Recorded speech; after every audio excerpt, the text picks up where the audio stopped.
దేవునికి స్తోత్రం. ఇప్పుడు చూడండి హబక్కూ గ్రంథము 3వ అధ్యాయము 2వ వచనం 771 పేజీ. యెహోవా నిన్ను గూర్చిన వార్త విని నేను భయపడుచున్నాను. యెహోవా సంవత్సరములు జరుగుచుండగా నీ కార్యము నూతనపరచుము. సంవత్సరములు జరుగుచుండగా దానిని తెలియచేయము. కోపించుచునే వాత్సల్యమును జ్ఞాపకమునకు తెచ్చుకొనుము. ప్రార్థన చేసుకుందాం. పరిశుద్ధుడైన మా తండ్రి, కొంతమంది బిడ్డలు వచ్చారు, కొంతమంది బిడ్డలు రాలేకపోయారు. మరి వారు కూడా త్వరగా వచ్చినట్లు సహాయం చేయండి. ఎందుకంటే నా ప్రథమ రోజునైనా సంవత్సరంలో మొట్టమొదటి రోజునైనా అది నీకు ఇచ్చుడు అనేది మాకెంతో తీవ్ర ప్రభావం, ఎంతో ఆశీర్వాదం. ఆయన పనులు ఉంటాయి, సమస్యలు ఉంటాయి, కొంతమందికి అవకాశం లేదేమో. దయతో నాయన ప్రభావం, నాయన అవకాశం ఉన్న ప్రతి ఒక్కరూ కూడా ప్రభావం నాయన నీ సన్నిధికి నాయన ఆసక్తితో రావడానికి, ప్రేమతో రావడానికి సహాయం చేయమని ప్రార్థన చేసుకుంటున్నాం. వచ్చిన బిడ్డలు బట్టి కూడా నీకు వందనాలు, నీకు స్తోత్రాలు చెల్లిస్తున్న రాత్రికాల సమయంలో బిడ్డలు ఎంతో చక్కగా సాక్ష్యం చెప్పారని ప్రభువా నేను విన్నాను. ప్రభువా నీకు స్తోత్రాలు. అవును తండ్రి, నేను స్తుతించుట, నేను గణపరచుట, నేను మహిమపరచుట, నీ నామాన్ని పైకెత్తుట అనేది ఎంత అవసరం ఆయన. కనుక తండ్రి అలాగే నిలబడి ఎవరైతే నాయన సాక్ష్యం చెప్పారో ఆ బిడ్డలకు నాయన నీ యొక్క బిడ్డైన దీవెనలు దయచేయమని నీ పాదముల దగ్గర ప్రార్థన చేసుకుంటున్నాం. ప్రభువానికి స్తోత్రాలు. ఇదిగో నాయన సమయంలో ఎన్నో సమస్యలతో, ఎన్నో ఒత్తిడులతో, ఎన్నో పోరాటాలతో ప్రభావ మీ నుండి నాయన తండ్రి ప్రభు నాయన నిలబడుచున్నాము. కనుక తండ్రి ప్రభు ఏ మాత్రము కూడా నీ కృప అనేది మా నాయన తప్పు కాకుండా సహాయం చేయండి. నాయన మీరేం మాట్లాడాలో మీరు నాయన ఆలోచించండి. కానీ నాయన మీరు నిలబడండి, ఆ టయాన్ని నేను మీకు తోడుగా ఉంటానని చెప్పిన వాగ్దానమే నాయన ప్రభా అనేక సార్లు నేను నాయన ప్రభా ఆధారపడుతున్నాను. అలాగనే ప్రభా మీరు కార్యం కూడా చేస్తూ వచ్చారు. అందరి బట్టి నీకు వందనాలు, నీకు స్తోత్రాలు చెల్లిస్తున్నాను తండ్రి. ఈ సమయంలో మాతో మాట్లాడమని, నన్ను మమ్మల్ని ఆత్మలో బలపరచమని, నీ సన్నిధికి పంపించమని యేసు క్రీస్తు నామమున ప్రార్థిస్తూ ఉన్నాము తండ్రి. ఆమేన్. భక్తుడైన హబక్కూ గారు ఒక ప్రార్థన చేసుకుంటారు. ఈ ప్రార్థన ఆత్మ సంబంధమైన ప్రార్థన. దేవునికి స్తోత్రం. ఎలాంటి ప్రార్థన అండి?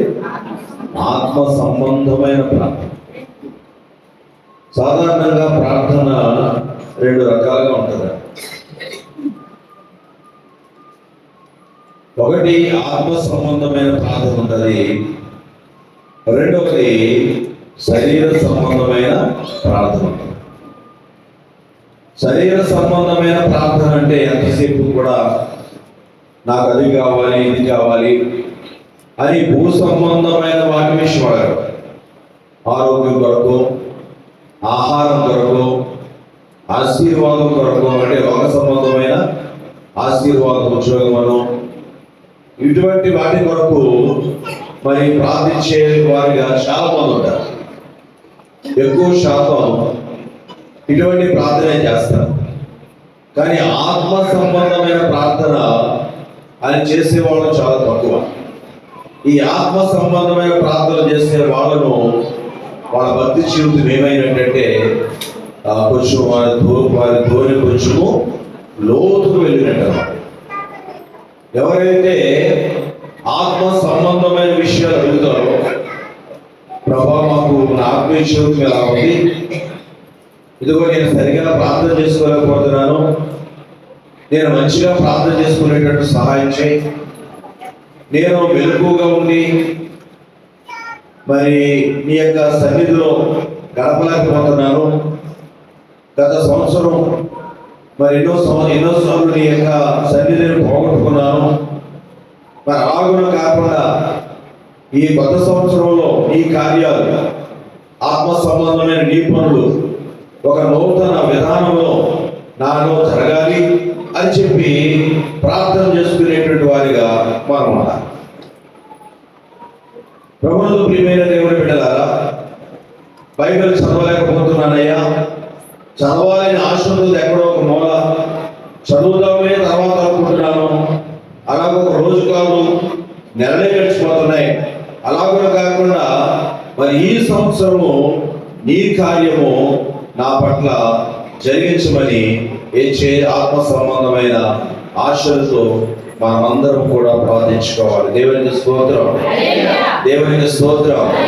ఇక్కడ భక్తుడైన అబద్ధకు అదే అడుగుతున్నాడు, సంవత్సరము జరుగుతుండగా ఈ కార్యమును నూతన పరచమని ప్రార్థన చేస్తాం.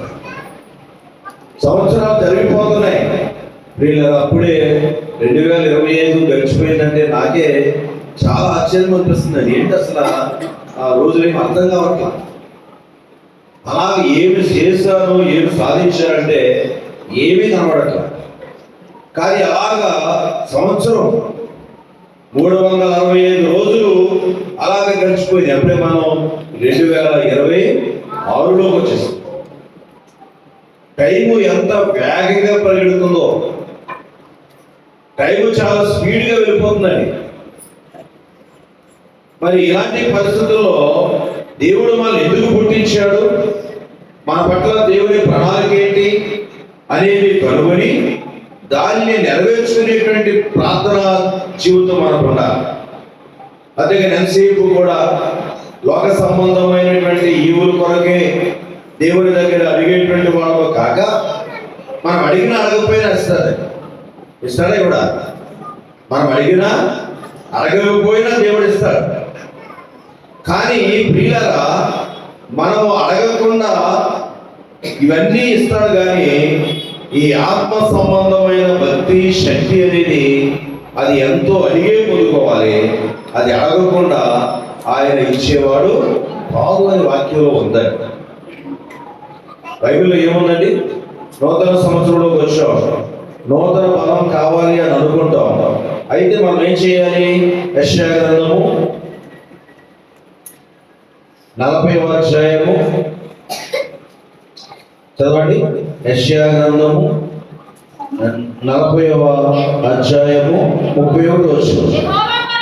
యెహోవా కొరకు ఎదురు చూచువారు నూతన బలము పొందుదురు, వారు పక్షి రాజుల వలె రెక్కలు చాపి పైకి ఎగురుదురు, అలయక పరుగెత్తుదురు, సొమ్మసిల్లక నడిచిపోదురు. చూసారా, నూతన బలము పొందాలి అంటే యెహోవా కొరకు ఎదురు చూడాలి.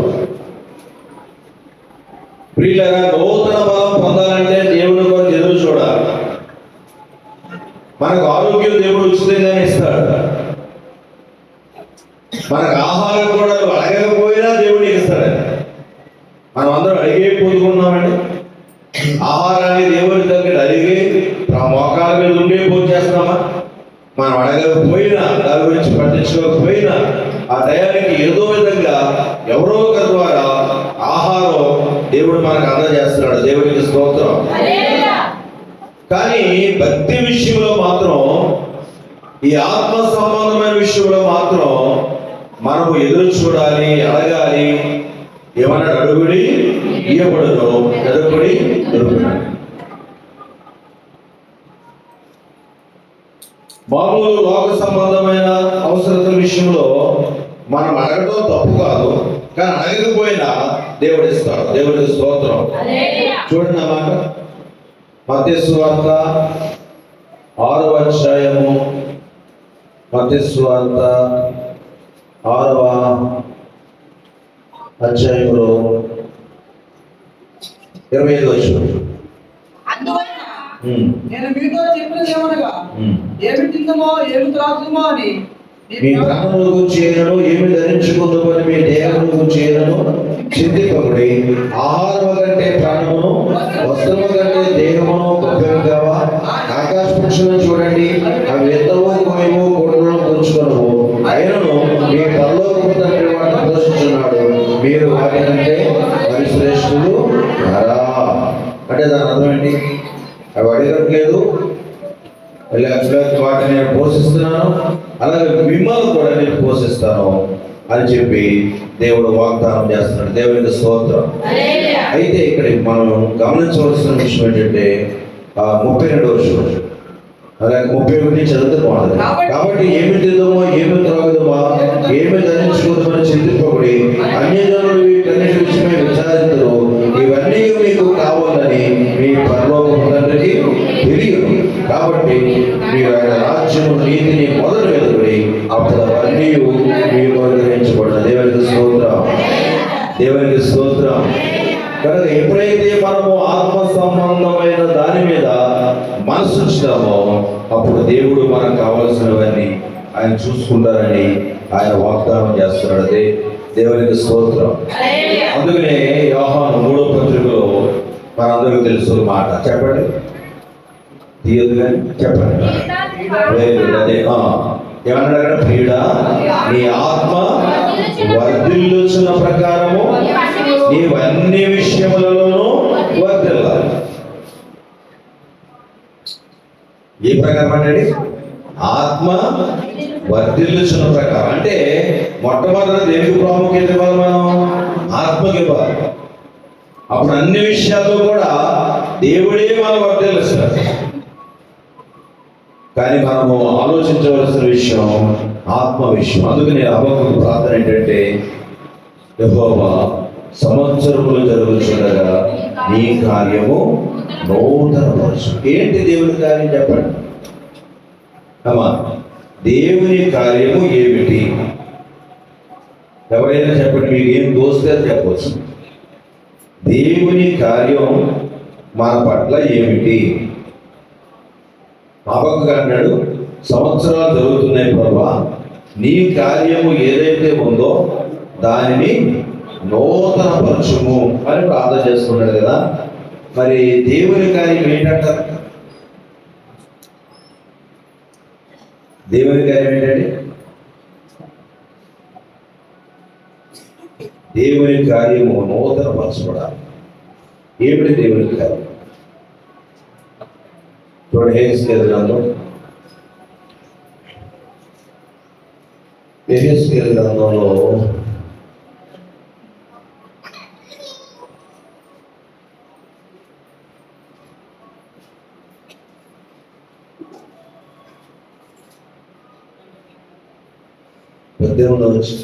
18వ అధ్యాయంలో 23వ వచనం, దుష్టుల మరణం నొందుట చేత నాకేమాత్రమైన సంతోషం కలుగునా, వారు తమ ప్రవర్తన దిద్దుకొని బ్రతుకుటయే నాకు సంతోషము. ఇదే ప్రభువు యెహోవా. ఇక్కడ మనం అండర్లైన్ చేసుకోవాల్సిన మాట ఏంటంటే, వారు తమ ప్రవర్తన దిద్దుకొని బ్రతుకుటయే. అదే దేవుని కార్యం. దేవునికి స్తోత్రం. దేవుని కార్యము మన పట్ల ఏమిటంటే, ఏ కార్యం జరగాలని దేవుడు కోరుకుంటాడంటే మన ప్రవర్తన దిద్దుకోవాలి. దేవునికి స్తోత్రం. చెప్పండి, దేవునికి స్తోత్రం. ఏంటి, ఎలాంటి ప్రవర్తిస్తున్నామో మనకు తెలుసు. దేవునికి ఎంత ప్రాముఖ్యత ఇస్తున్నామో, లేక కడుపుకి ఎంత ప్రాముఖ్యత ఇస్తున్నామో, లేక నిద్రకి ఎంత ప్రాముఖ్యత ఇస్తున్నామో, ఇవన్నీ మనం ఎరుగుతూ. కాబట్టి ఎలాంటి ప్రవర్తన ఏదైతే ఉందో ఆ ప్రవర్తన దిద్దుకొని దేవుల్లో ఎదుగుతామని దేవుడు మరొక సంవత్సరం అనే దయా కిరీటం మనకి ఇచ్చాడు. దేవునికి స్తోత్రం. దేవునికి స్తోత్రం. మరొక సంవత్సరం అనే దయా కిరీటం దేవుడు మనకి ఎందుకు ఇచ్చాడంటే, గత సంవత్సరాల్లో దేవునికి ఇంకా ఆయాసం కలిగించాం.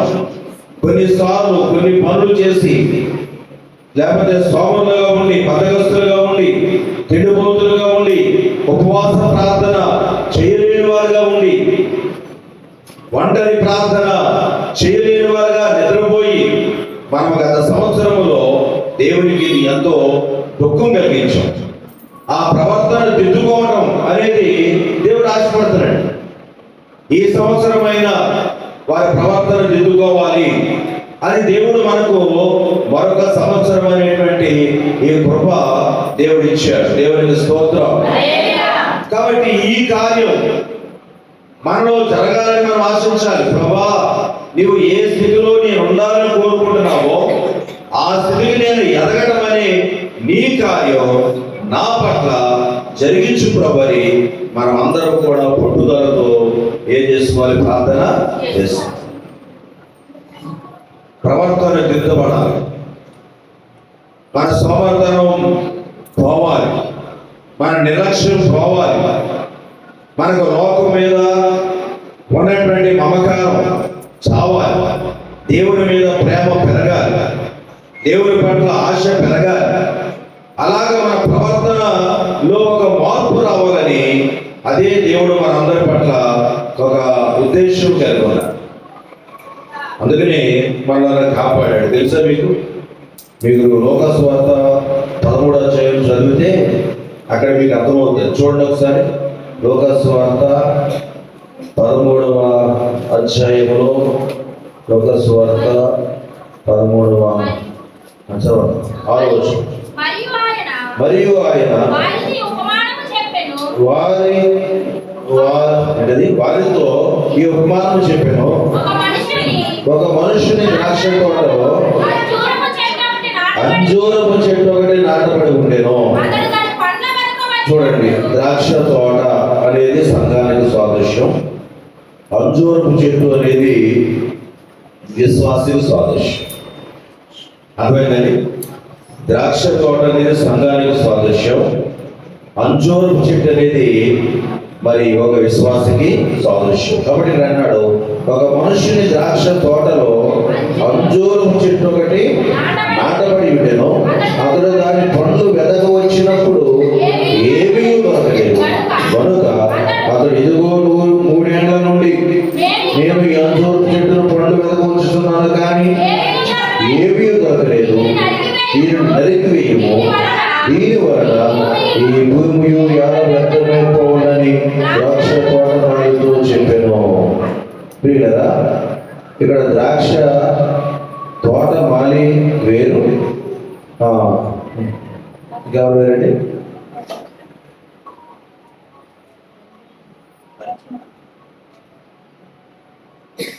ద్రాక్ష తోట యజమానుడు వేరు, ఆ తోటలో పనిచేసే ఆ వ్యక్తి వేరు. యజమానుడు ఎవరికి సాదృశ్యం అండి? తండ్రి అయిన దేవునికి సాదృశ్యం. ఆ యజమానుడు ఎవరికి, ఆ తోటలో పనిచేసే ఎవరికి సాదృశ్యం? మన ప్రభు అయిన యేసయ్యకు సాదృశ్యం. ఇప్పుడు యేసు ప్రభు మన పక్షంగా విజ్ఞాపన చేస్తున్నాడు తండ్రితో. తండ్రి అంటాడు, ఈ యొక్క తోట, ఈ తోటలో చెట్టు ఉంది కానీ ఫలాలు ఫలించట్లేదు, ఎందుకు వేస్ట్, దాన్ని తీసేయంటే మరి తోటమాలి అంటాడు, అలాగ అనకండి. తోట యజమానుడితో తోటమాలి అంటాడు, అలా అనకండి. ఈ సంవత్సరం కూడా దానిని ఉండనివ్వండి. చదవడం మాటలు.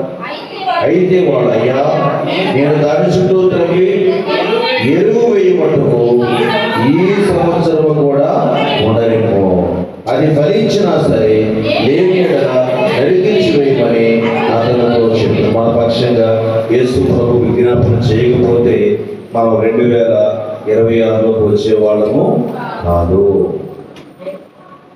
2026లోకి మనం రాగలిగామంటే మన పక్షంగా ప్రభు విజ్ఞాపన చేస్తూ ఉన్నాడు. ఈ సంవత్సరం కూడా ఒకసారి చూద్దాం, నీ కార్యం వాళ్ళతో జరుగుతుంది, మనం ఆశించిన స్థానం వాళ్ళతో జరుగుతుంది అని చెప్పేసి మరి మన పక్షంగా ప్రార్థన జరుగుతున్నాయి. మరి మనం ఈ సంవత్సరం ఫలించాలి. ఈ సంవత్సరంలో దేవుని ఆశించిన భక్తిని మనం అందుకోవాలి. అలా అందుకోవాలంటే ఏం జరగాలంట? 8వ వచనం చదవండి. అయితే వాడు, అయ్యా, నేను దాని చుట్టూ తవ్వి ఎరువు వేయమట్టుకు.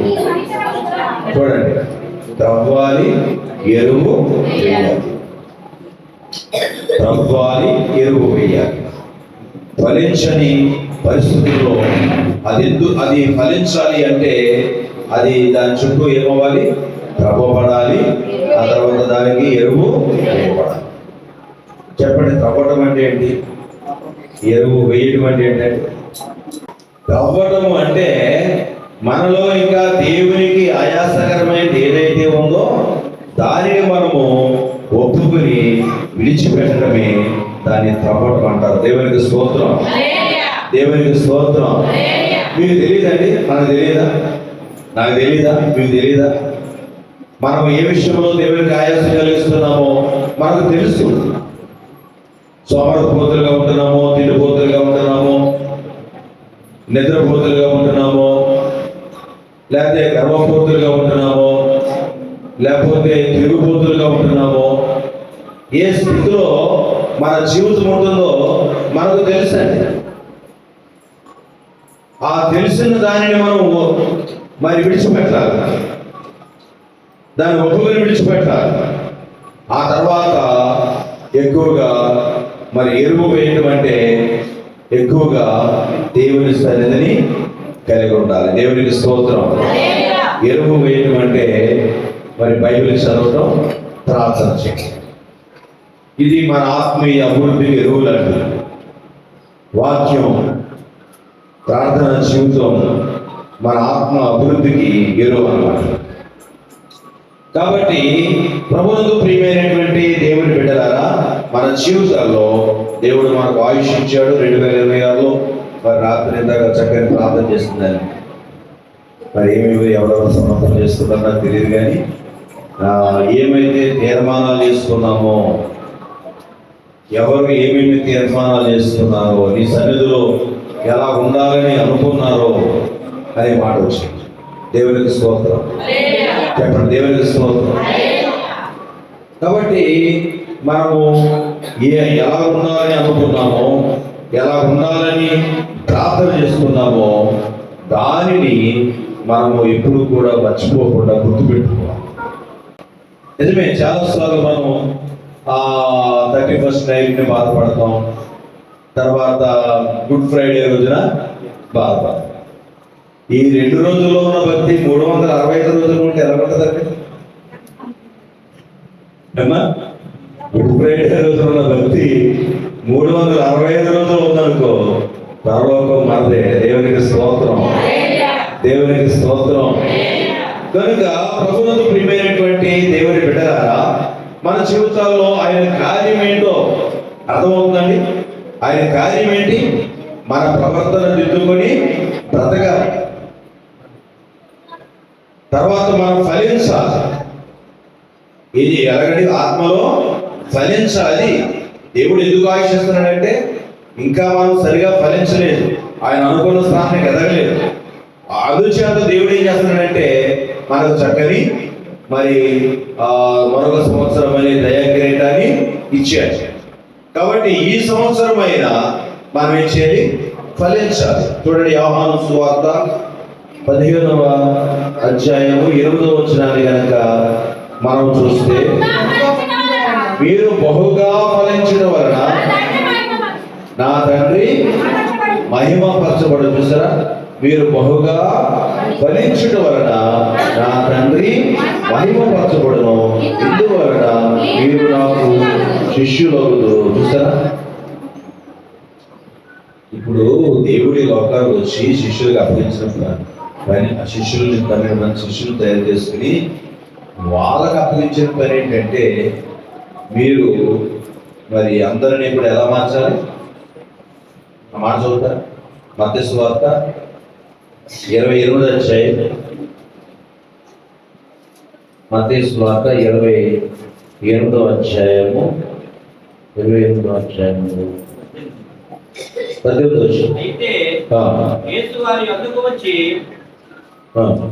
పరలోకమందును భూమి మీదను నాకు సర్వాధికారం ఇవ్వబడి ఉన్నది, కాబట్టి మీరు వెళ్ళి సమస్త జనులను ఎలా చేయమంటాడండి?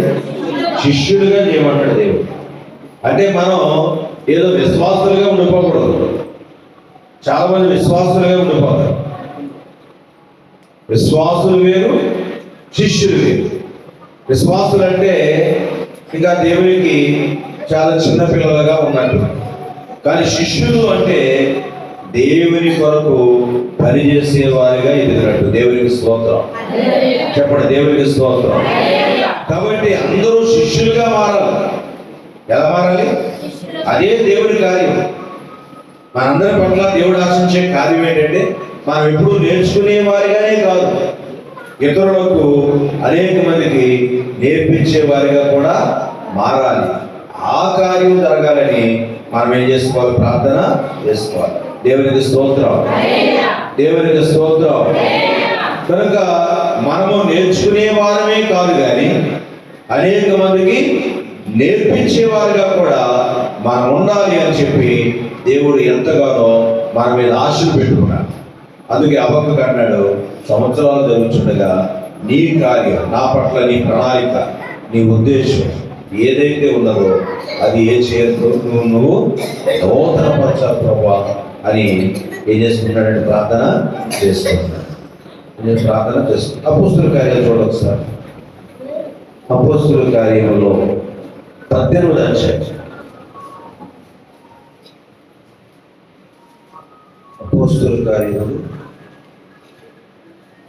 18వ అధ్యాయం 25వ వచనం.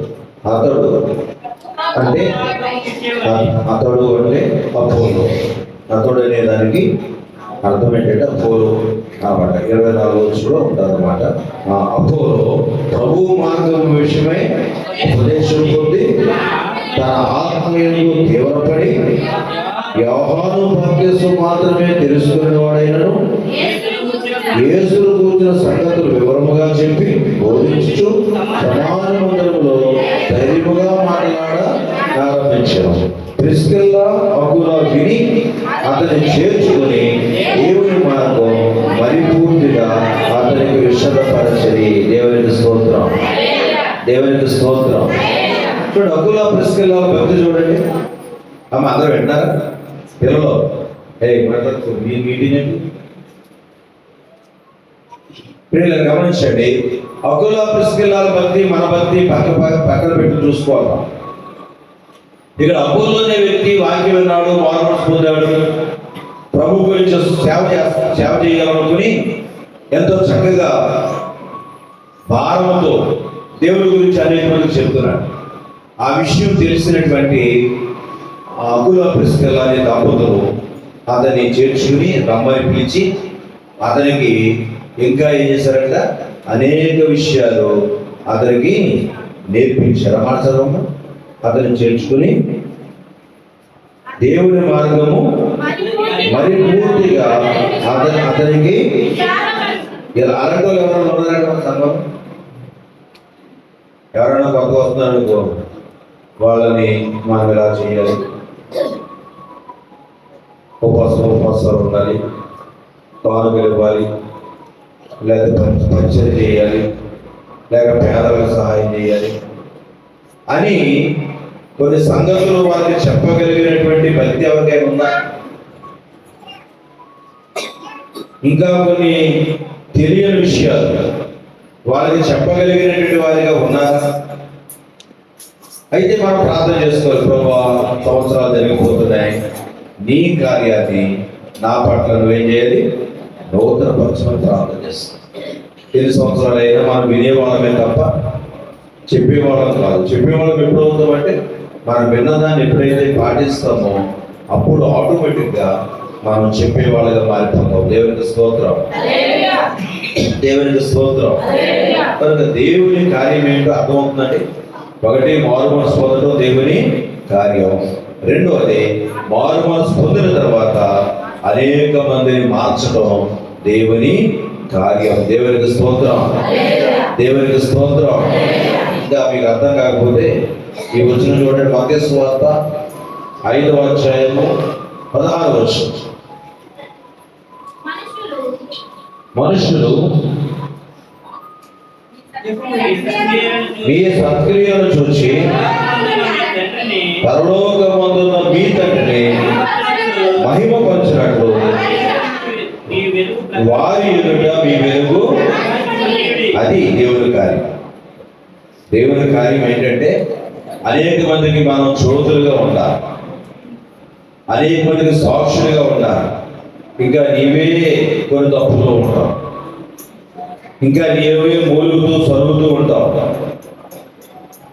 అలాంటప్పుడు మనం ఎవరికైనా జ్యోతులుగా ఉండగలం, మనం ఎవరిని మార్చగలం. కనుక ఇక్కడ అంటున్నాడు, మనందరి పట్ల దేవుని ప్రణాళిక ఏంటంటే అనేక మందిని మనము ప్రభు వైపు మరి తిప్పేటువంటి వారిగా మనం ఉండాలంట. దేవునికి స్తోత్రం. ఒకసారి ఆలోచించుకోండి, మీ ద్వారా ఎవరైనా ప్రభువులకు వస్తున్నారా? మీ సాక్ష్యం ఎవరైనా చూసి ప్రభువుని మహిమపరుస్తున్నారా? మీ దేవుడు ఎంత గొప్ప దేవుడా, నేను చూస్తే నాకు అర్థమవుతుంది, నువ్వు చాలా యథార్థంగా ఉంటున్నావు, నువ్వు చాలా దీనురాలుగా ఉంటున్నావు, నీలో చాలా ప్రేమ కనపడుతుంది, నేను చూస్తే ప్రభువే కనపడుతున్నాడు అని మరి చెప్పుకునేటువంటి స్థాయికి మనం ఎదగడం అనేది మన పట్ల దేవుని కార్యం. దేవునికి స్తోత్రం, దేవునికి స్తోత్రం. ఆ స్థాయిని మనం అందుకోవాలి, ఆ స్థాయిని మనము అందుకోవాలి. కనుక ప్రభువునందు ప్రియమైనటువంటి దేవుని బిడ్డలారా, మరి మనము మరి ఆ విధంగా ఉంటున్నామా?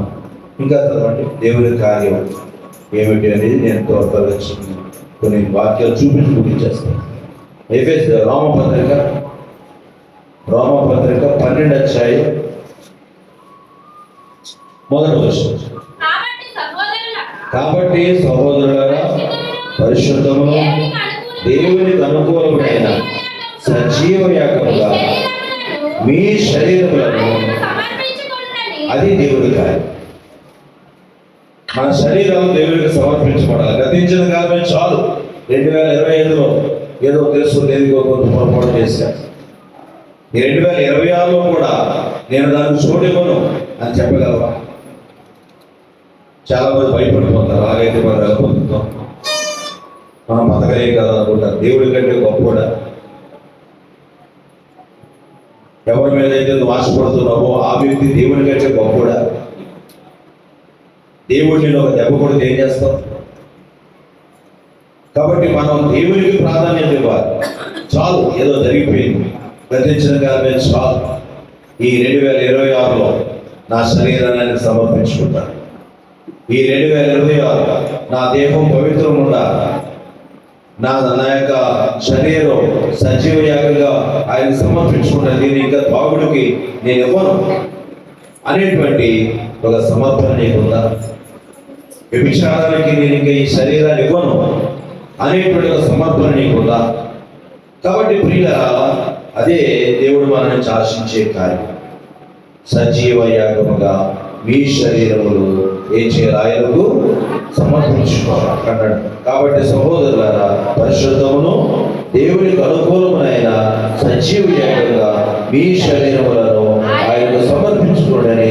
దేవుని వాత్సల్యం బట్టి మిమ్మల్ని పరిపాలించున్నాను. ఇంటి సేవ మీకు యుక్తమైనది. ఇక్కడ యుక్తమైన కార్యం ఏమిటంటే సజీవ యాగముగా మన శరీరాలు దేవునికి సమర్పించుకోవాలి. మీరు ఈ లోక మర్యాదను అనుసరించక ఉత్తమమును అనుకూలమును సంపూర్ణమై ఉన్న దేవుని చిత్తమేదో పరీక్షించి తెలుసుకున్నట్లు మీ మనస్సు మారి నూతన వల్ల, అది హబక్కు చేసుకునే ప్రార్థన ఇదే, ప్రభా నాకు రూపాంతర అనుభవం కావాలి. దేవునికి స్తోత్రం. హబక్కు ప్రార్థన ఇదే. మీకు అర్థమైందా? సంవత్సరాలు జరిగిపోతున్నాయి, నేను ఎలా పుట్టానో, మానవ నైజం, మానవ స్వభావం, ఆ కోపం, ఆ పగ, అలాంటి బలహీనతలు ఇంకా నాలో ఉంటున్నాయి.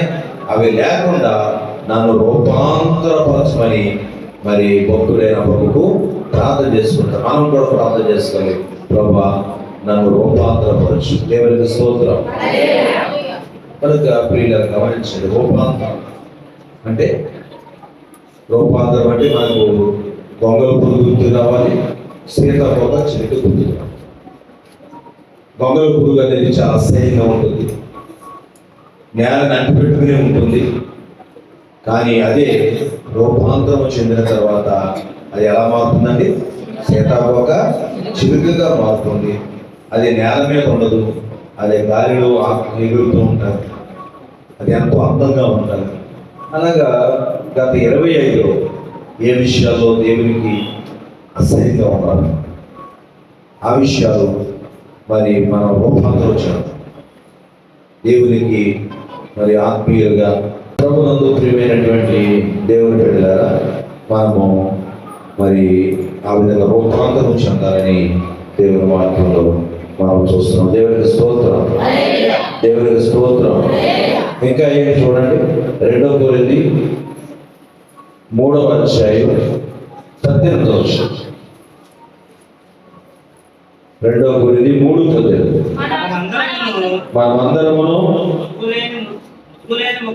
ముసుగు లేని ముఖముతో ప్రభు యొక్క మహిమను అర్థము వలె ప్రతిఫలింపచేయచ్చు, మహిమ నుండి అధిక మహిమను పొందుచు ప్రభువుకు ఆత్మ చేత ఆ పోలికగానే మార్చబడుచున్నాము. దేవునికి స్తోత్రం. ఇదండి దేవుడు ఆశించారు మనలో. దేవుని పోలికలోనికి మనం మారిపోవాలి. అబద్ధ ప్రార్థన అదే, సంవత్సరాలు జరిగిపోతున్నాయి ప్రభువా, నీ రూపం నాకు రావట్లేదు, నీ ఆలోచన నాకు రావట్లేదు, నీ మనసు నాకు రావట్లేదు, నీవు మాట్లాడే తీరు నాకు రావట్లేదు. చూడండి, ఆ పాపాత్మురాలైన స్త్రీ దగ్గరికి వచ్చి ఆ ప్రభు మాట్లాడిన మాట అమ్మా అన్నాడు. ఏమన్నాడు? అమ్మా. కాబట్టి మనం ఎవరినైనా మన మాట ఇతరులకు అంత ఆప్యాయంగా ఉండాలి, ఎవరినైనా సరే ఆదరించేదిగా ఉండాలి. వాళ్ళకి ఇంకా బాధ కలిగించేటట్టు, వాళ్ళకి ఇంకా నొప్పించేటట్టు మనం మాట్లాడకూడదు. వాళ్ళ ఆత్మను అలా పైకి లేవనెత్తగలిగినటువంటి ఆ రీతులు, అమ్మ జరిగిపోయిందమ్మా, బాధపడతామా, కానీ ఎగురించి మనం ఎలా ఉందాం అని మనము చక్కగా ఇతరులను బలపరిచేటువంటి వారిగా మనం ఉండాలి. కనుక ప్రభునందు ప్రియమైన దేవుని బిడ్డలారా, ఇక్కడ అంటున్నాడు, ఏమంటున్నాడండి, ఆ పోలికగానే మార్చబడుచున్నాము. అంటే సంవత్సరానికి మనలో క్రీస్తు స్వరూపం ఏర్పడాలి. దేవునికి స్తోత్రం, దేవునికి స్తోత్రం. సంవత్సరాలు జరిగే కొలది తగ్గించుకునే వరకు అయిపోవాలి, ప్రేమగా ఎక్కువ అవ్వాలి, ఓర్పు ఎక్కువ అవ్వాలి. కానీ రివర్స్ కదండి, మనంతా కూడా చెప్పరమ్మా, ఎవరు మాట్లాడు, మనంతా రివర్స్ గేర్. సంవత్సరాలు అయ్యే కొలది మనకి భక్తి తగ్గిపోద్ది, తగ్గింపు తగ్గిపోద్ది. మొదట్లో తగ్గించుకుంటాం, ఆ తర్వాత తగ్గించుకొని నేను కనబడట్లేదా అనేటువంటి ఆలోచనలు, తలంపులు మనకు వస్తూ ఉంటాయి. కాబట్టి ప్రభువునందు ప్రియమైన దేవుని బిడ్డలారా, మరి అవి జరగకుండా ఉండాలంటే ఒకటండి, నేను చెప్తున్నాను, మీరు ఎవరు పాటించినట్టు తెలిసిపోతుంది.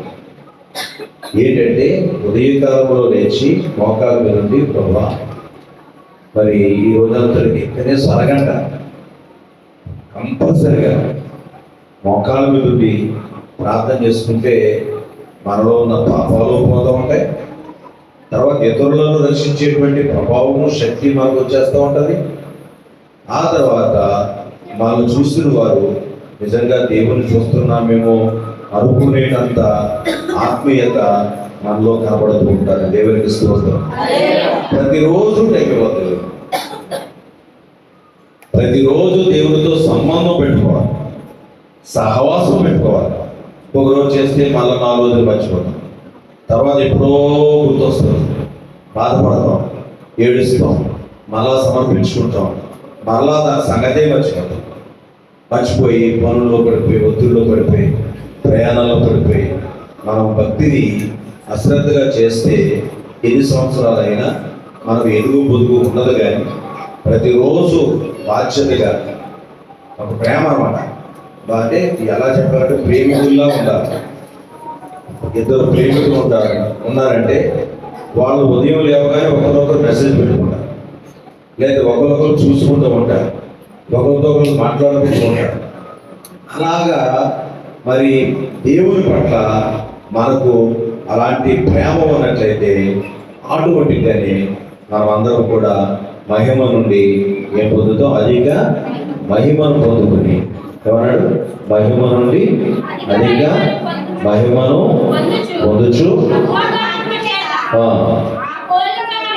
ఆ పోలిక కానీ మార్చబడుచున్నాము. అలా మారాలని దేవుడు మనకు ఆయుష్యాడు, ఆరోగ్యం ఇచ్చాడు. కాబట్టి మనం కూడా తెలుసుకుని ప్రభువా ఈ కార్యం నా పట్ల జరిగించమని మనం అడగాలి. అలా ఎవరు భయంతో, భక్తితో, ఆశతో అడుగుతారో దేవుడు తప్పనిసరిగా చేస్తారు. ఇంకో మాట ఏంటంటే నీతిమంతులు ఇంకా నీతిమంతులు అవుతాడట, పరిశుద్ధులు ఇంకా పరిశుద్ధులు అవ్వాలట. అది దేవుడి కార్యం. ఆ కార్యం మన పట్ల జరుగుతుందో లేదో పరిశీలన చేసుకుంటూ ప్రార్థన చేసుకుందాం.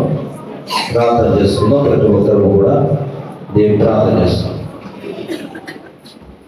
కొన్నిసార్లు మనుషుల్ని బాధ పెట్టినాక మన దేవుడిని బాధ పెట్టారు అంటే మనకు మనుషులు ఎక్కువైపోతారు. దాని అర్థం ఏంటంటే దేవుడైతే ఏం చేస్తుంది, ఎలాగో చూసుకుంటారు.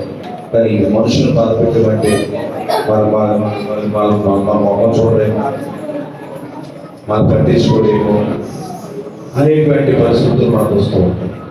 కానీ ప్రభువును ప్రియమైన సంగమా దేవుని బిడ్డలారా, మనము పరమస్నానం మన ప్రభువుకి ప్రభువు కొరకు సజీవ యాగంగా మన శరీరాలు సమర్పించుకోవాలి.